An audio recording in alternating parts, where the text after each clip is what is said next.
Всем привет, с вами Костян. Мы по-прежнему во Вьетнаме. Сегодня на обзорчике у нас ресторан, в котором мы были где-то 4, а то и с лишним лет назад. Дело в том, что в тот момент еще Пашка был в проекте, вернее, в животе у Туин, а теперь он бегает уже такой пацан веселый. И, короче говоря, да, время летит, а заведения некоторые не меняются. Я надеюсь, не меняется. Поэтому сегодня мы проверим как раз-таки это заведение, потому что я прекрасно помню, в тот раз нам здесь понравилась пицца, нам понравился на удивление здесь стейк, и в общем-то у них было все здорово и хорошо. Если они до сих пор держат марку, то мой респект и уважуха. Давайте проверим. А нам уже быстренько все и наметали. Мы заказали, так сказать, первую порцию еды, и нам уже принесли здесь стейк. Поэтому салат с лососем, картошка и даже бургер пускай немножко подождут. Стейк с пылу с жару. Чтоб мне потом не предъявляли, что ты, Костян, пробуешь то, что должно быть горячим, когда оно остыло. Стейк. Моментальненько. Так, иди сюда. Вот он. Американский. У нас спросили про жарку. Да, мы попросили medium rare, но учитывая, что он толщиной в 1 сантиметр, ну, посмотрим. В тот раз нам здесь стейк очень и очень понравился. Давайте резать, смотреть и пробовать. Я вернулся, чтобы напомнить тебе, мой друг, об уважении и любви. Скоро ведь тот самый день всех влюбленных. Ты можешь быть умнее и заранее порадовать свою сеньору. Как? Конечно же, заказав вкусный ужин в доставке еды Foodband. Можно и обед прямо в офис. Можно и на праздник. Можно даже ночью. Круглосуточно, мой друг. Не забудь, я проверю. Кстати, пишите сразу промокод Костян25. Так будет от меня скидка на любые блюда. Многоразовая. Хоть каждый день радуй себя и свою сеньору. Чем больше заказ, тем больше скидка. В меню Foodband много разной пиццы. И классика, и новинки. Тем, кто тесто не ест, берем поке-боллы с лососем или креветками. Или можно взять большой сет роллов и суши. Ну а чтобы согреться, горячие блюда со сковородки. Вок, лапшу, мясо, курочку. Зимой, кстати, будет и суп. Согрейтесь вместе в день всех влюбленных. И не пожадничай на десерт. Самое главное, не забывай писать мой промокод Костян25. Это скидка на все заказы. И приятного аппетита. И действительно, и я забыл, и Ромка забыл, да и официантка тоже забыла, потому что мы заказывали стейк с сыром. Рома сказал, что здесь сыр-то хороший подают, а не вот это вот, знаешь, плавленый сырок, который обычно. И сейчас вон нам принесли стейк. Я такой, да, стейк, все здорово, вкусно. У самого слюнки текут, и забыли, что он должен быть под сыром. Сейчас дождемся. Она забрала, быстренько убежала. Сейчас, видимо, сырку нам на него навалят. Подождем. Это у нас должен быть сливочный соус, пока отставим. Прошло буквально 2 минуты, и нам принесли вот сверху, да, с сырком. Смотрите, вот это да, это вам не действительно сырок дружба. Ну ладно, это мы попробуем обязательно. Ладно, давай, короче, очищать, как говорится, не будем. Попробуем сразу нарезать, посмотреть. Медиумом чем-нибудь там похоже? Похоже. Ребят, ну похоже. Тем более, что когда я просил medium rare, а она, вернее, спросила, а я говорю, да, она medium rare. Американская говядинка с действительно вроде как попаданием в прожарку. Ну давай вот это еще. Из серединки, из самой посмотрим. Тут с жирком, немножко жилистое мясо чувствуется, когда режешь. Но цена в 149 тысяч. Нормально, ладно, жирка присутствует. Окей. Вот такой вот кусманчик. Да с сырком. Иди сюда, вот так. И отведаем, не откладывая долго.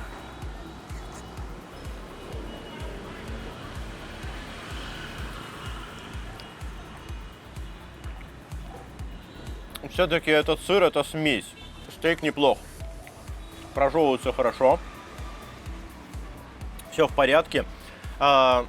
Сыр не чистая моцарелла, знаете, а вот ну, с добавлением вот этого майонеза, сырка дружба. Ну, короче говоря, для объема они туда его все-таки добавили.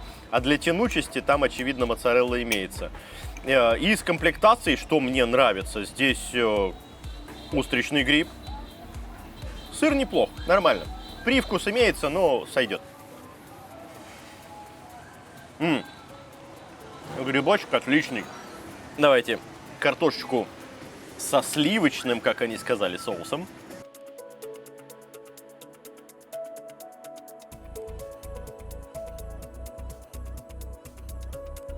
Картошка по-деревенски под сливочным соусом.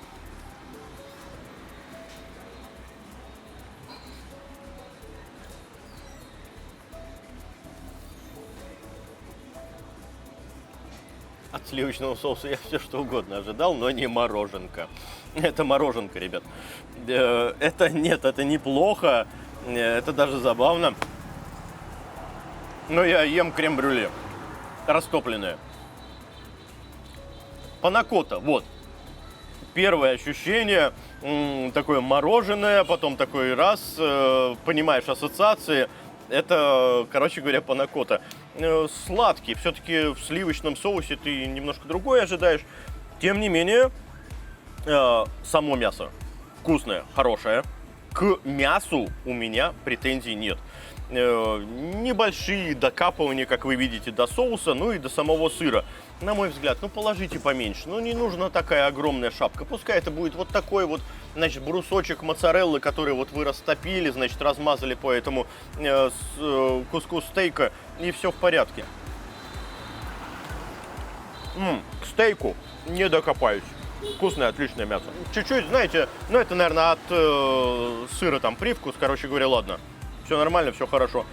Кукурузка есть, овощи другие тоже имеются. Кстати, чеснок прекрасно, на мой взгляд, приготовленный. Вот тот самый. Я расковыряю и пару долечек попробую. Трипофобы, берегись.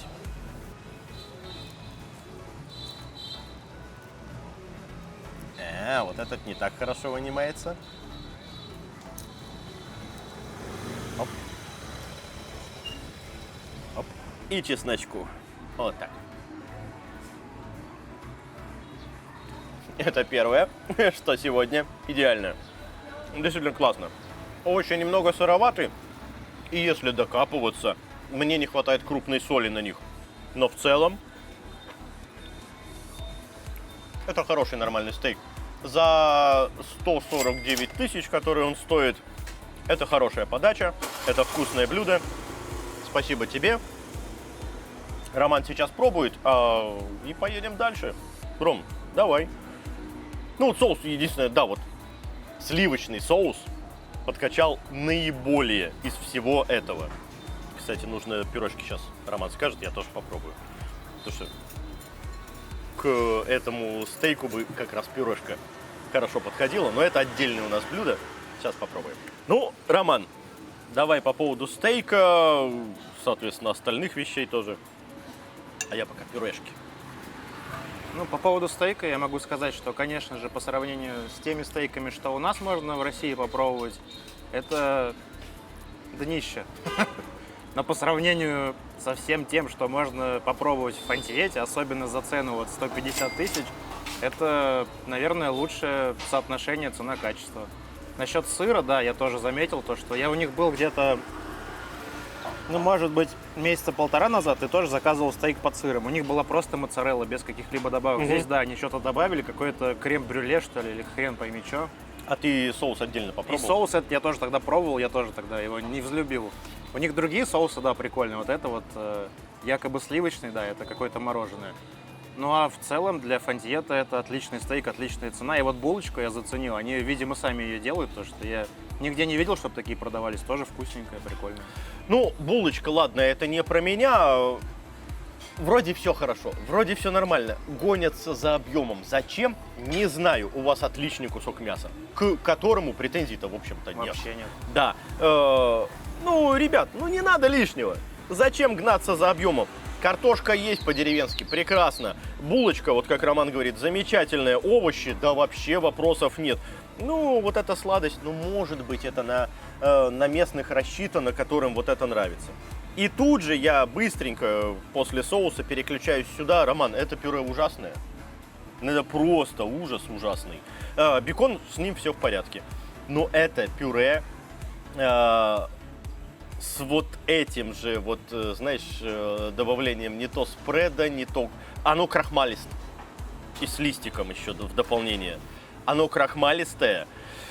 И это не пюре, я вообще вот не знаю, как это могли сделать и как это могли подать. Это ужасно. Просто вот к пюре у меня огромнейшие претензии. Это кукурузный крахмал, который чуть-чуть пюрешки, и туда еще не пойми, что навалили. Из нормального там бекон. Окей, подзажаристый бекон. Все остальное это просто, это не пюре. Не зря я его, как говорится, заказал, хотя дешевое, ну, относительно дешевое за такую тарелочку пюре 59 тысяч донгов. Будь это нормальное, хорошее пюре с беконом, я бы такой, все хорошо. Картошка дешевая, бекон дорогой, 59 хорошо. Но, черт возьми, ребят, не на кукурузном же крахмале вы пюре-то делать надо. Технология приготовления пюре была нарушена. Рома очень аккуратен в выражениях. Коли веки. А ну-ка давай, как это зрители любят. Ну так, конечно, да, это есть невозможно, это с пюре ничего общего не имеет. Непонятно, как они вообще добились вот такого вкуса и текстуры. Но... Я тебе скажу, как они добились этого, но тем не менее. Ладно, к сожалению, вот пюрешка действительно провальный абсолютно вариант. В данном случае со стейком было бы здорово, да? Вот ты заказал за 150, значит, стейк, и за 50, ну, 60, значит, вот эту пюрешку.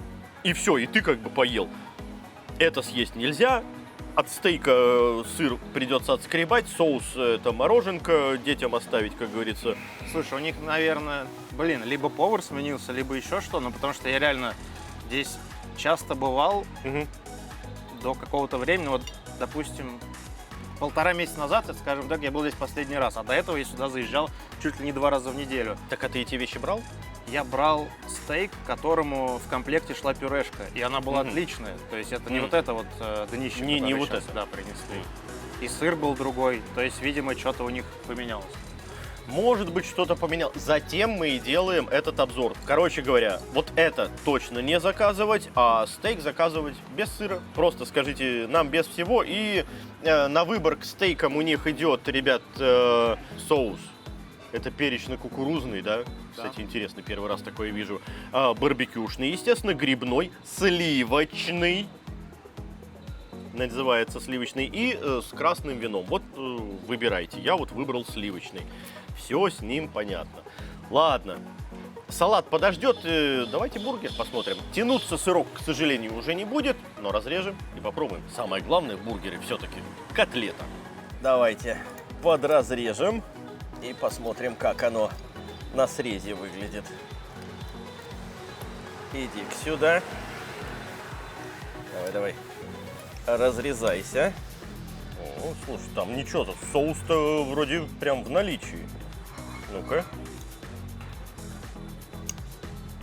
О, котлетка. Ну, учитывая, что я ее подприжал, ну, она есть. Давай вторую часть. Смотри, вот она тоже подразвалилась. О, вот так. Смотри. По крайней мере, это не выглядит сухим. Барбекюшный соус какой-то, все в наличии, лучок, трава. Нормально, окей. Так, чтобы не заляпаться, давайте вот так.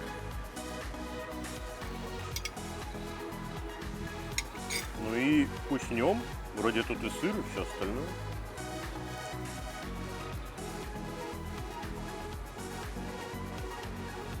Лучок. Бургер неплох. Котлета, конечно, тонковата. И в основном я ем булку. Но по вкусу это хорошо. Ну да.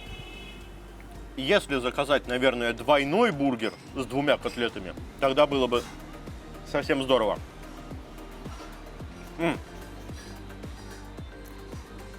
Это вкусно. Это не сухо. Это приятный, хороший барбекюшный соус.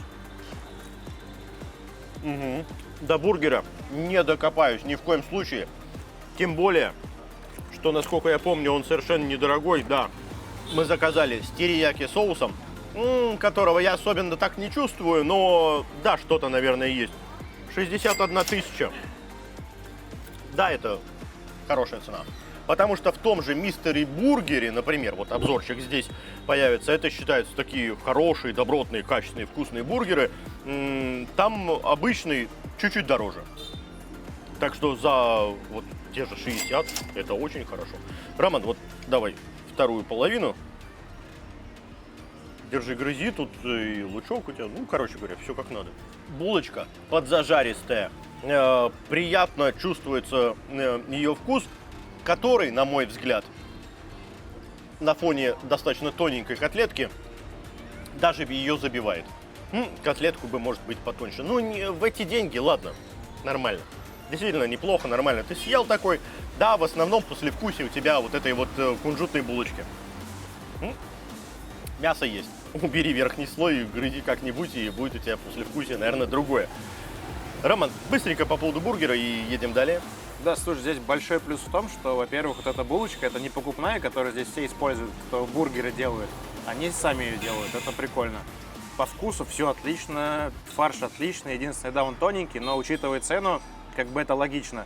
И опять же, с учетом цены, просто заказывай двойной бургер, и все. Ну, в целом, да. Интересно, это кетчуп или вот этот местный чили соус? Кетчуп следующий. Да, это чили. Нет, а это, по-моему, тоже не кетчуп. Это кетчуп. Да, это кетчуп.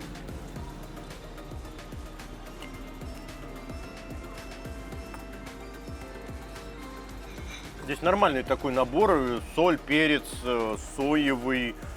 Даже этот табаско немножко есть. И острый оливочка. И острый оливочный. Но это нам попозже. Вот я в острый кетчуп еще острого табаско чуть-чуть для кислоты добавлю. Вообще красота. Ну-ка так. Оп. Оп. О, вот эта смесь. Картошка, як картошка. Ладно. Салат у нас следующий. Давайте посмотрим, что это за салат с лососем. Лосось, похоже, подзакопченный. Ой-ё, ты подожди, ты видишь это, Ром? С чешуей, что ли?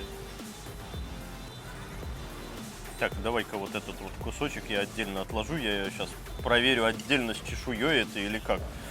Потому что, ну да, тут что-то пока непонятно. Ладно, пока гнать ничего не буду, разберемся. Естественно, несколько кусочков вот видно, да? Какого-то подзажаристого, может быть, закопченного лосося вот на поверхности. Снизу это, конечно же, сплошняком трава. Ну вот, можно все это замешать, перемешать. Прекрасно. Самый главный... Да, порезанные огурцы, конечно, да. Это солидно порезано. Без шкуры зато. Ну, да, почти без шкуры, скажем так, но порезали от души. Назовем это так. Давайте посмотрим, самое главное, чешуя-то снята или нет.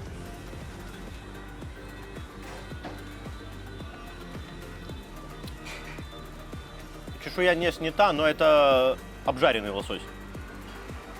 И, к сожалению, он не первой свежести.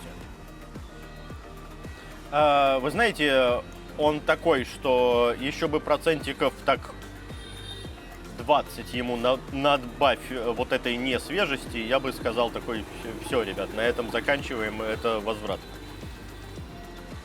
Чуть-чуть.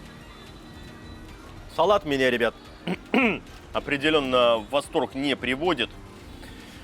Гренки, да, наполнение с травой, все хорошо, здорово, но основной его ингредиент, а здесь не написано, что это, во-первых, с жареным, во-вторых, не написано, что это слегка лежалый и уже немножко с душком лосось.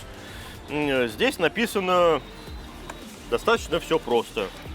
Вот он, салат с лососем. Там присутствует огурец, черри, помидорки, сам лосось и бальзамик, кстати, которого я здесь не заметил. Вот майонеза до хрена я заметил. Базилик, по-моему, кстати, тоже попался. А вот бальзамического уксуса я здесь не заметил. Какой, может, они другой лосось? А другой лосось есть? Другого салата с лососем нет. Так что ошибки быть не может. А я не знаю, вот когда оно не очень, мне заставлять рому пробовать? Давай. Давай? Давай. Я, с одной стороны, могу понять, конечно, сколько там, 69 тысяч. Ну, ребят, ну ведь в салате ты прям наисвежайшего. Да, хорошо, я хочу наисвежайшего. В салате, вот со свежими овощами, я хочу очень свежего лососика из сашими, знаете, вот такого крутого. Но когда залито все мазиком и зажаренный какой-то старый лосось, вот Ромка ест, и я говорю, вот с овощами то, что нужно. Только мазик вот этот сладкий местный, это хрень, а так ладно. Бальзамика, ты почувствовал бальзамик? Нет его там? Не, его в майонез чуть-чуть добавили, да. Его в майонез чуть-чуть добавили, ты чувствуешь? Я не почувствовал. Ну, может. Мне кажется, бальзамик при наличии такого количества майонеза, а нафиг он там нужен? Вы сделаете либо рукколу, бальзамик, вот это все, чтобы классический вкус был, да? А когда у вас там чуть-чуть и все, ай, ладно. Это как, знаешь, готовить оливье с настоящими крабовыми шейками и один хрест залить все вот так мазиком. Примерно то же самое будет. Ну ладно, подытоживая быстренько все-таки салат, я скажу так, не самый свежий лосось, непонятно почему он зажаренный, этого не написано, хотя с лососем залито зачем-то все огромным количеством мазика при наличии бальзамического уксуса, нарезано неаккуратно огромными кусками, ну и, в общем-то, и все. Ну, то есть это просто неаккуратный, не сбалансированный, на мой взгляд, непонятный салат. Я почувствовал просто вкус жареного лосося, то есть ничего такого испортившегося я не уловил. Ну, а обычный, ну, если там что-то подпортилось, я чувствую, то есть, не знаю, непонятно. А набор овощей неплохой, порезан, да, как будто бы... Как будто бы они от похмелья после вьетнамского Нового года еще не отошли. Единственное, что мне здесь не понравилось, это слишком сладкий майонез вот этот. То есть он и так изначально сладкий, они, видимо, еще что-то туда сахара, что ли, добавили, или еще что-то сладкого, сиропа какого-нибудь. Мне кажется, это просто сам по себе он такой. Вот, то есть единственное, что бы я здесь поменял, это соус. Это лосось, это правильную нарезку, это другой майонез, или вообще без майонеза, но с бальзамиком. И тогда, если с бальзамиком, чисто рукколы добавить, можно базилика чуть-чуть, но это был бы другой салат совершенно. Ладно, бог им судья, как говорится, они художники, они так видят. Заказываем следующее и едем, ребят.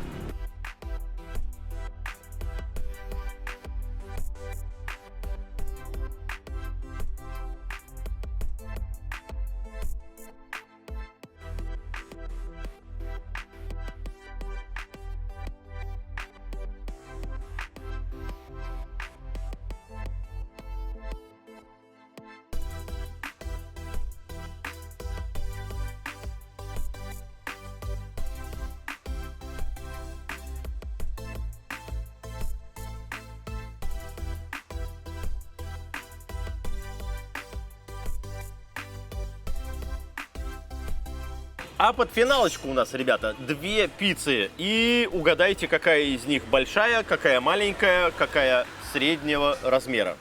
За вас я это сделаю. Это маленькая, это среднего. Большую мы даже не заказывали. Маленькая стоит 89 тысяч, а среднего размера 99 тысяч.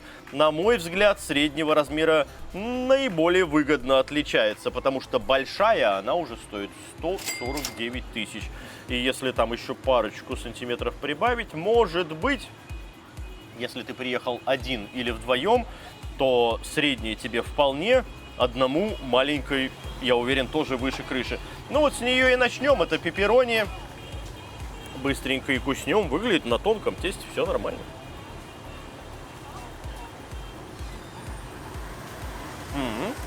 Это вкусная, нормальная, обычная пицца. Она не повергла меня во вкусовой шок. Она не разочаровала меня.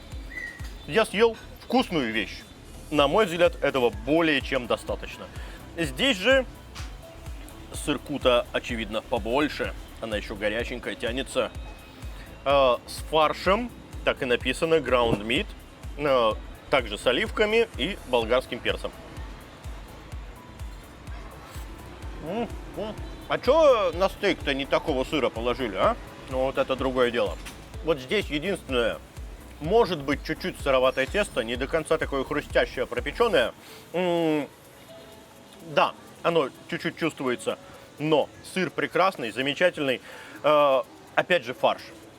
Если здесь вот солямок вот этих вот чуть-чуть хватает, ты успеваешь такой понять, о, вот этот кусочек салями попался, то здесь фарша можно было бы и побольше. Тем более, что вы понимаете, что фарш под собой не подразумевает какие-то элитные специальные части. Намеси там что угодно, дешевой свинины, дешевой говядины, перемоли и все вот сюда вот это вот накидай. Фарша я особенно не почувствовал, но сыр хорош. Здесь сыр тянется, здесь сыр вкусный, мне нравится и то, и другое. Цена в этих пиццах меня тоже более чем устраивает. Мне еще нравится болгарский перец. Много его, кстати, не надо. Он, чтобы аромат такой вкус придавать. Ну, оливочек можно было бы побольше. Но, учитывая цену, ладно, сойдет. Маленькая, отлично. Чуть побольше, да, в эту цену нормально. Пожалуй, пицца на сегодняшний день для меня самое удачное блюдо, которое мы попробовали. Нет, мясо в стейке отличное. Вот к мясу в стейке я вообще не докопаюсь и слова плохого не скажу. Все, что вокруг, оставляет желать лучшего. А к пицце нет, мне все понравилось. Роман, как более, может быть, искушенный любитель пиццы, что-то добавит? Я вот весь вечер сидел, боялся, что они сегодня из пиццы подкачают, потому что, видимо, они после своего Нового года еще до конца не пришли в себя. Мы же еще до ковида с тобой здесь были-то. Да, но я-то здесь потом часто был последнее время, и постоянно там я у них заказывал пиццу, жареный рис, которого сегодня почему-то нет, он закончился, хотя Во Вьетнаме закончился рис. Что происходит? Вот, и стейки я у них брал. У них все было шикарно, но вот сегодня рис закончился, со стейком что-то там вот с сыром у них какие-то проблемы. Опять же, про пюре я вообще молчу. Пюре там вообще какой-то отдельный вид искусства у них сегодня. Да. Но вот с пиццей, да, они сегодня не подкачали, как и всегда. У них пицца шикарная. Слава богу, и по цене, и по качеству. Да, и единственное только, да, я заметил, что на средней пицце, да, там тесто до конца в центре не Чуть-чуть, прожарено, да, чуть-чуть сыровато. Я начинаю что-то понимать в пицце, Рома. Рома, у тебя появился конкурент пиццный. Ребят, вкусно, здорово, на мой взгляд, действительно недорого, не жадничают на, в общем-то, ингредиенты, потому что заказываешь пиццу с фаршем, самого фарша почему-то маловато, просто замесите туда мне жил и прочего, оно ж в фарше, правильно? Я ж мясо-то все равно не почувствуешь особо, здесь дело в этом. А сыр здесь отличный, тянущийся, классный, все с ним здесь в порядке. И начиночка тоже огонь. И размер, это маленькая, ребят, вот это маленькая, а вот это, значит, средняя. Ну вот и большая, ну будет вот что-то типа того. Это хорошая цена, на мой взгляд, очень даже неплохо. Пришел вдвоем, каждый по маленькой взял, и ты наелся. Напомню, маленькая стоит 89 тысяч. На мой взгляд, за 89 объесться одному. Еще можно что-нибудь взять, напиток там или и вообще огонь. Last time we've been in here 4 years ago. Yes. What changed from that time? Have the same. Yes. Just the menu. Sometimes we change or news. Yeah, for example, the steak, the beef is perfect. But what about cheese cover? Inside there, some creamy. Yes. Yeah, Yes. but it's sweet and it's not good for meat. Because honestly, it's local people and Vietnamese people that like the taste Ah, sweet. so the special for local people, you're doing this cover a little bit sweet. Yeah. So cream sauce, I was asking it for our usual cream sauce, but in here I am eating ice cream. Only one dish today for me was a fail, What kind? mashed potato. Because it's potato with the corn starch. No corn inside. I know, I tried it. Mashed potato, egg, fresh milk, and bacon. Sauce, pepper, and cheese on the top. That's it. What do they have? No, No. Let I check maybe fresh milk. There as the squeeze fresh milk. Let I Ah. ask maybe. Maybe they cooking with sweet milk. Так что да, на протяжении уже более чем 4 лет это место существует, и в некоторых местах очень даже прилично, и сюда стоит заезжать. Ну а с вами был Константин, для подписчиков Костян. Всем пока.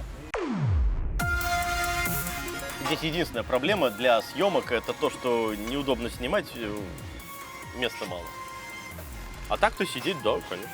Господи, как эти пикатели меня достали. Что с ними случилось? Вот, я не знаю, как 5 часов исполнилось, там 6 часов исполнилось, они все, начали вот одну и ту же мелодию фигачить на бибику.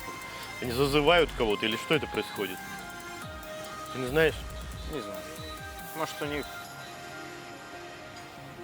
за головой что-то не так.